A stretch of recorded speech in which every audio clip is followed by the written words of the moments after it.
À primeira vista, Glenn Quagmire é um dos personagens mais fáceis de definir em Family Guy. Um bordão repetido, risada exagerada, camisa florida e um comportamento que até a própria série transforma em caricato. Para quem assiste, ele é só isso. O tarado é engraçado, mas difícil é fingir, cara, que o Quagmire é apenas um recurso cômico descartável. Sejam bem-vindos ao iceberg do maior criminoso dos desenhos, Glenn Quagmire.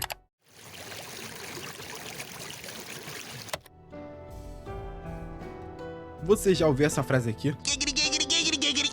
Você sabe o que realmente significa? Esse é o bordão mais famoso do Glenn, e ele surgiu como uma forma engraçada, exagerada, de mostrar como ele ficava empolgado com algumas situações, se é que vocês me entendem.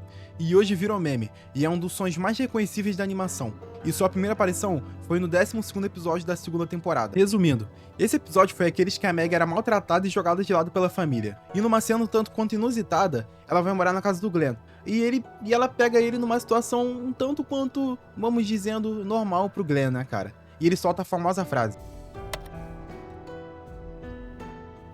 "É, cara, o Glenn tem uma profissão, e não é qualquer uma." Ao longo de vários episódios de Family Guy, fica claro que ele é o piloto da Transnational Airlines. Tá, eu acho que é isso. Como um personagem tão responsável como o Glenn consegue pilotar um avião? A profissão de piloto serve como um contraste absurdo. De um lado, uma das carreiras mais sérias que existem, e de outro lado, Glenn Quagmire. Esse contraste reforça a piada constante da série. Por mais caótico que ele seja na vida pessoal, profissionalmente ele é tratado como surpreendentemente competente. Tanto que dentro do universo da série, nunca vemos um acidente causado por ele, o que deixa tudo ainda mais bizarro. E o episódio mais memorável dele como piloto foi o 12º episódio da 5ª temporada. Aqui ele vai trabalhar normalmente, mas como sempre, o Peter estraga tudo ao roubar o combustível do avião. Resultado, o avião fica sem gasolina e cai no meio do voo. E por causa disso, o Quagmire perde o emprego. A camisa vermelha com flores havaianas é basicamente a camisa que ele usa a série inteira. E é só isso mesmo. O Quagmire é vizinho do Peter Griffin. E isso muda tudo. Os dois moram literalmente na mesma rua e se veem o tempo todo e convivem diariamente, mesmo sendo pessoas completamente opostas. De um lado o Peter, que é caótico, infantil e imprevisível, e de outro o Quagmire, que é impossível, exagerado e cheio de surpresas. E é por isso que o Quagmire vive envolvido nos planos mais idiotas do grupo, mesmo quando claramente não quer estar ali. E com o passar do tempo, essa relação fica ainda mais estranha. O Quagmire começa a demonstrar desprezo real pelo Peter, chegando a criticar tudo nele, a responsabilidade, o egoísmo e a falta de limites, como vimos no 7º episódio da 8ª temporada. Aqui o Glenn simplesmente explode e faz um monólogo mais pesados da série, listando tudo que ele odeia em Peter: responsável, egoísta, péssimo pai e destrói a vida de todo mundo. O Glenn sempre foi apresentado como um tarado, isso todo mundo sabe, mas o que realmente chama atenção é que mesmo assim ele é carismático. Isso é estranho. Ao longo de Family Guy, o Quagmire fez coisas que em qualquer outro contexto seriam completamente inaceitáveis, só que a série embrulha isso com humor. E ele é confiante, tem voz marcante e um jeito exagerado que transforma situações absurdas em piada. O resultado? Um personagem que o público ri, mesmo sabendo que não deveria, e esse contraste cria o que muitos chamam de tarado carismático, alguém que claramente passa dos limites, mas é protegido pelo formato da comédia animada. E com o passar do tempo, isso começou a incomodar, tanto que nas temporadas mais recentes a série tentou diminuir esse lado, mudando o foco do personagem. Mais solidão, mais frustração e menos exagero gratuito. E tem uma coisa que o define desde a primeira temporada, são as piadas sexuais constantes. E elas estão em todo lugar, em frases soltas, comentários rápidos. O Quagmire praticamente aspira piadas de duplo sentido.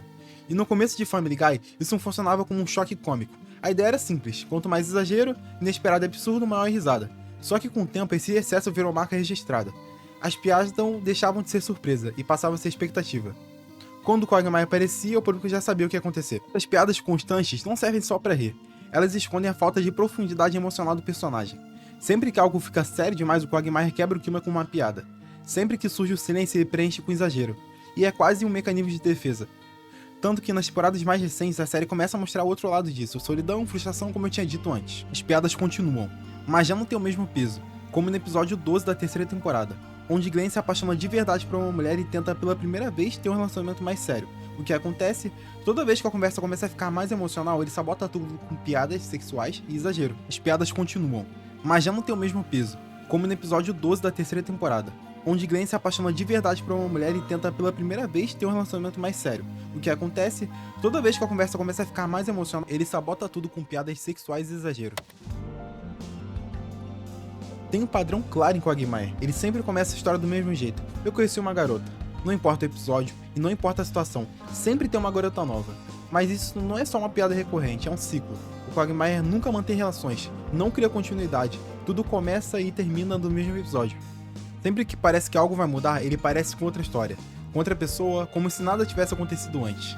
Essa repetição constante transforma as mulheres em figuras narrativas, e não em personagens. Elas existem apenas para a história funcionar, e depois desaparecem.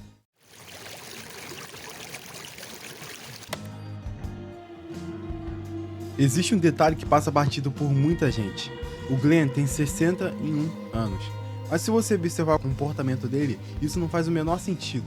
Ele age como alguém de 30 anos, fala como alguém de 30 e vive como alguém de 30. Baladas, aventuras impulsivas, piadas fora de hora e o medo constante de compromisso. Essa discrepância não é só piada, é um sintoma. Enquanto os outros personagens envelhecem emocionalmente, ainda que do jeito torto deles, o Quagmire parece congelado no tempo. Ele se recusa a amadurecer. E esse ódio não é exagero cômico, é pessoal. Durante várias temporadas, o Quagmire deixa claro que não suporta o Brian. Ele o chama de falso, hipócrita, arrogante e manipulador. E diferente das provocações normais da série, essas falas doem, porque parecem verdadeiras. O Glenn acusa o Brian de fingir ser moralmente superior, de usar discursos intelectuais só para impressionar e de tratar mulheres como troféus, enquanto posa de cara sensível. E o mais estranho, o Quagmire não está totalmente errado. O Brian é tudo que o Quagmire seria se tentasse parecer respeitável. O quanto o Glenn assume que é vazio e problemático. O Brian tenta disfarçar isso com livros, discursos e poses de artista incompreendido. Um é honesto sobre o próprio fracasso e outro tenta romantizá-lo. Por isso que o Glenn não ri, ele confronta. Isso quebra uma regra básica de Family Guy. Quando o Quagmire fala sério, é porque algo está muito errado. No fundo, o ódio sobre o Brian não é só o desprezo, é raiva de ver alguém fingindo profundidade, sem realmente tê-la. E talvez por isso esse conflito nunca se resolve. No 7º episódio da 8ª temporada, esse é o ponto de ruptura. Quagmire faz um discurso direto, longo e nada engraçado explicando exatamente por que odeia o Brian. Ele acusou o Brian de ser falso, fingir profundidade intelectual, usar discurso feminista só para se dar bem e se achar moralmente superior sem ser. Tratar mulheres como objeto enquanto pose de sensível e julgamento puro. E sem contar o episódio que ele sai na porrada na 18ª temporada. O Brian se envolve com Aida, pai trans do Glenn. Resumindo, o Glenn descobre o que o Brian fez, e como odeia o cão foi tirar satisfação com ele, e aqui ele quase matou o Brian. Pouca gente lembra disso, mas o Glenn morou no Japão, e não foi por turismo, não foi por acaso, foi parte real da vida dele. Ao longo de Family Guy, o Glenn faz várias referências ao tempo que viveu no Japão, fala do idioma, dos costumes, das experiências e até demonstra um pouco de conhecimento cultural acima do normal. Mas como com quase tudo envolvendo Quagmire, isso nunca é explicado por completo. Esse período da vida dele aparece só em fragmentos, como se fosse um passado mal resolvido. E sim, ele é um excelente cozinheiro. Ao longo de Family Guy, o Glenn mostra várias vezes que sabe cozinhar muito bem. Falas de técnicas, ingredientes, pratos elaborados e até de apresentação. Ele não cozinha por afeto verdadeiro. Ele cozinha como performance, como forma de sedução, como vitrine de controle. Na cozinha, o Glenn está no comando.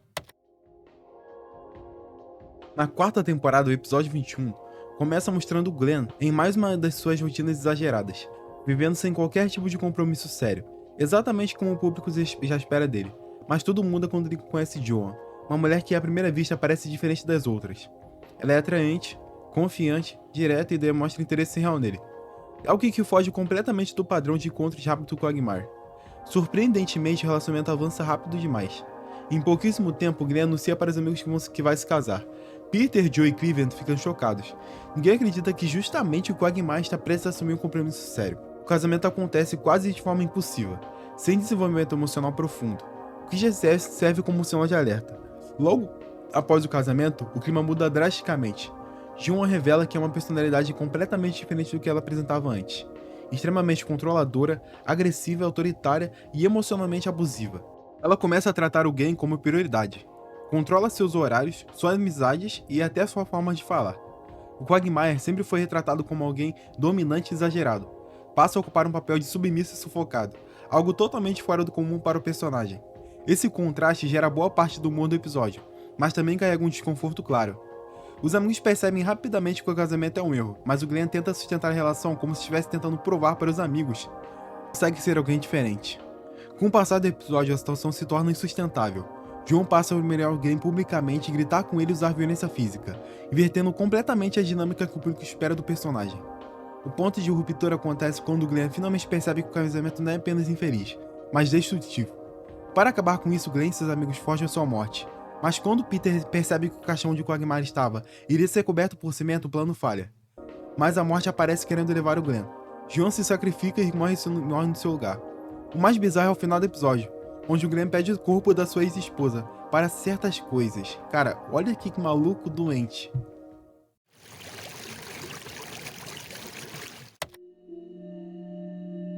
Ao longo de Family Guy, ele demonstra um carinho exagerado e apego emocional até comportamento estranho envolvendo gatos. Gatos não exigem compromisso emocional complexo. Para alguém incapaz de manter relações humanas profundas, isso faz todo sentido. Enquanto com pessoas o Glenn precisa atuar, seduzir e exagerar, com gatos ele só existe. Esse apego revela algo importante. O Glenn é capaz de carinho verdadeiro, mas apenas quando não há riscos de rejeição. Existe um episódio da série animada que quebra completamente a imagem cômica do Glenn. O episódio começa apresentando Brenda Quagmire, a irmã do Glenn, que chega ao carro acompanhado do namorado Jeff. Desde as primeiras cenas, o clima é estranho. Jeff parece extremamente controlador, rude e agressivo, mas tudo ainda é tratado de forma sutil. Rapidamente fica claro que Brenda está presa num relacionamento abusivo. Jeff a humilha, grita com ela e demonstra comportamento violento, tanto verbal quanto fisicamente. Diferente do humor tradicional da série, essa cena não é só exagerada e nem caricata, elas são realistas e desconfortáveis. O Glenn percebe a situação quase imediatamente, e pela primeira vez ele não reage com piadas, comentários sexuais ou sarcasmo, ele tenta agir como um irmão responsável. Primeiro ele conversa com Brenda, tentando convencê-la do que o relacionamento é tóxico e perigoso. Brenda, no entanto, demonstra medo, confusão e negação. O retrato fiel de alguém preso em um ciclo de abuso. Ela defende Jeff, minimiza a violência e acredita que ele pode mudar. O Glenn então tenta confrontar Jeff verbalmente. A conversa rapidamente se transforma em intimidação. Jeff deixa claro que não tem medo do Glenn e que continuará controlando Brenda. Percebendo que palavras não funcionam, o Glenn busca ajuda externa. Ele tenta envolver a polícia e outros meios legais, mas nada é resolvido de forma eficaz. Jeff não é punido, e Brenda continua vivendo sob ameaça constante. A situação se agrava quando Jeff agride novamente Brenda, deixando marcas físicas visíveis. E nesse ponto o episódio abandona quase completamente qualquer tentativa de humor. O Glenn chega ao limite, e ele entende que Brenda não consegue sair sozinha, e o Jeff não vai mudar.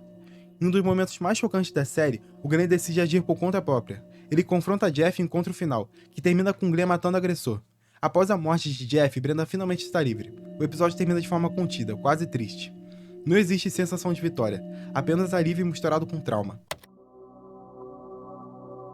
Um dos aspectos mais complexos e desconfortáveis da história do Glenn envolve a própria família. O pai do Glenn é uma mulher trans, Ida Quagmire. Esse fato não surge como piada rápida, ela se desenvolve ao longo de vários episódios e gera conflitos mais profundos dos personagens. No início, o Glenn reage mal. Ele demonstra dificuldade em aceitar a transição do pai, não por ódio direto, mas por imaturidade emocional e medo de julgamento externo. E isso é importante, porque pela primeira vez o Quagmire, sempre confiante e sempre exagerado, não sabe como reagir. Ele tenta rir, tenta desviar e tenta transformar tudo em piada, mas não funciona. Ao longo do tempo a série mostra o Glenn sendo forçado a amadurecer, não por vontade própria, mas porque o amor pelo pai entra em conflito com seus próprios preconceitos e inseguranças. Pouca gente sabe disso, mas o Quagmire tem uma filha, e o nome dela é Anna Lee. Isso é retratado no 6º episódio da 8ª temporada. O episódio começa com Glenn vivendo sua rotina normal. Tudo muda quando ele recebe uma visita de uma mulher chamada Sonja, que revela uma verdade inesperada. Ela teve uma filha com Glenn anos atrás e a criança se chama Anna Lee.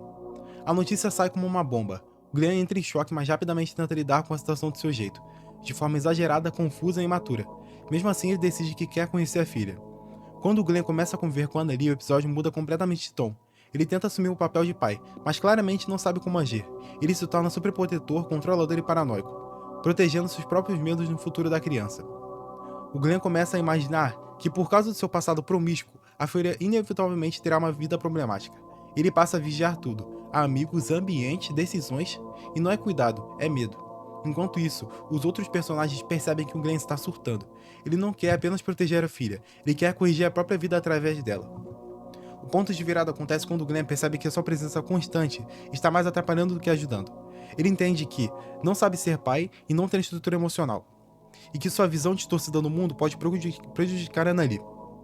Em um momento surpreendentemente maduro, Glenn toma a decisão final. Ele permite que a mãe da Anali crie a criança sozinha, sem sua interferência direta. Ele não abandona por egoísmo. Ele se afasta por consciência. O episódio termina com Glenn aceitando que algumas pessoas não nasceram para certos papéis, e que amar alguém às vezes significa saber sair de cena.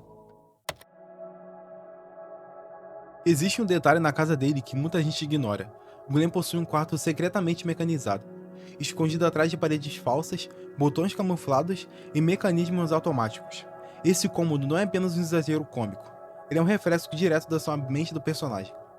O quarto aparece como uma extensão da persona do Glenn, cheio de engenhocas, alavancas, compartimentos secretos e sistemas que lembram mais os esconderijos de vilão do que um quarto de cidadão comum.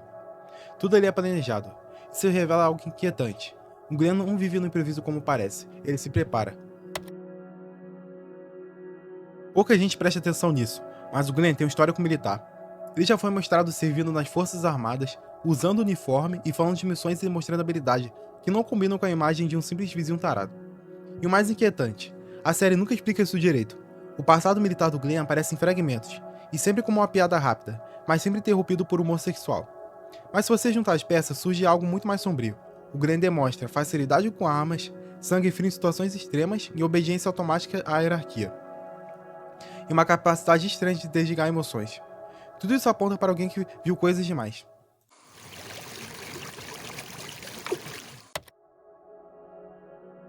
Quando o Life of Brian foi ao ar, o episódio não chocou apenas pela morte de um personagem clássico. Ele chocou porque revelou quem realmente se importava e quem não. Brian é atropelado brutalmente de forma súbita e sem piada de alívio. A série força o espectador a encarar o luto. Peter entra em negação, Lois tenta manter a família unida, e Chewie é destruído emocionalmente. E o Glenn não sofre. Isso não é acaso. Durante o episódio, enquanto todos demonstram tristeza, o Glenn mantém um comportamento frio, quase indiferente. Em momentos posteriores, ele deixa bem claro que não sente falta do Brian. E mais do que isso, parece confortável com a ausência dele. Glenn sempre pareceu muito seguro de si, confiante e exageradamente masculino. O Glenn vive uma crise constante de identidade masculina. Tudo nele é performance. Ele mede masculinidade por números, quantidade de mulheres, frequência sexual e domínio do ambiente. Mas quando essas referências falham, o personagem entra em colapso. Sempre que é rejeitado, perde o controle e envelhece, ou é confrontado moralmente, o Glenn reage com exagero. Mais piadas, mais sexos e mais bordões, e nunca reflexão. A série deixa isso claro em vários momentos. Quando ele descobre a idade avançada, e quando tenta ser pai, quando encara a transição da mãe, e quando percebe que não é levado a sério como adulto funcional, o Glenn não sabe quem é sim o papel de macho alfa carismático. E isso é trágico. Desde o início de Family Guy, existe uma constante silenciosa na relação entre Glenn e Lois. O Glenn nunca aceitou totalmente que Lois não é dele. Enquanto outras mulheres são descartáveis para ele, a Lois ocupa um lugar fixo, não como amor, mas como obsessão. O Glenn não a trata como conquista rápida, ele a trata como algo a ser destabilizado. Ao longo da série vemos tentativas recorrentes de manipulação, elogios calculados, insinuações ou inofensivas em momentos de vulnerabilidade fabricada, e ofertas de fuga de uma vida medíocre com Peter. Ele nunca força diretamente, ele planta dúvidas. E esse é o detalhe mais importante. O Glenn não tenta roubar a Lois com agressividade, ele tenta fazê-la questionar as escolhas, autoestima e desejo. Em episódios como Declive de Loretta Quagmire e Moving Out, fica claro que Quagmire enxerga o casamento de Lois como algo frágil, e algo que, com pressão suficiente, pode ruir. Ao longo de Family Guy, existem vários indícios de depressão funcional no personagem. Um tipo de depressão em que a pessoa continua operando normalmente enquanto o vazio cresce por dentro. O Glenn nunca para. A série mostra isso em pequenos detalhes. Incapacidade de criar vínculos duradouros, medo extremo de envelhecer e necessidade constante de validação. E a ausência de propósito fora do prazer imediato. Quando o Glenn perde algo importante como a filha, a irmã ou até o ódio direcionado ao Brian, ele não entra em crise aberta, ele continua. Isso não é resiliência, é entorpecimento. A casa do Quagmire não é apenas um cenário, ela é um refúgio mental. Quando observamos com atenção fica claro, a casa do Glenn funciona como um bunker psicológico. Portas escondidas, quartos secretos e mecanismos automáticos, rotas de fuga, e nada ali parece ser feito para conveniência, tudo parece ser feito para controle. O Glenn constrói um espaço onde ele decide quem entra, quando entra e o que vê, e isso não é conforto, é defesa. Fora dali o Glenn é um performance, carisma e excesso. Dentro da casa ele é cálculo, organização e preparação. O bunker psicológico serve para evitar 3 coisas: silêncio, introspecção e vulnerabilidade. Cada mecanismo é uma camada entre ele e o próprio vazio. Quando alguém invade esse espaço, seja emocionalmente ou fisicamente, o Glenn reage de forma extrema, fria definitiva, porque o bunker não é para visitas, e é para sobrevivência emocional.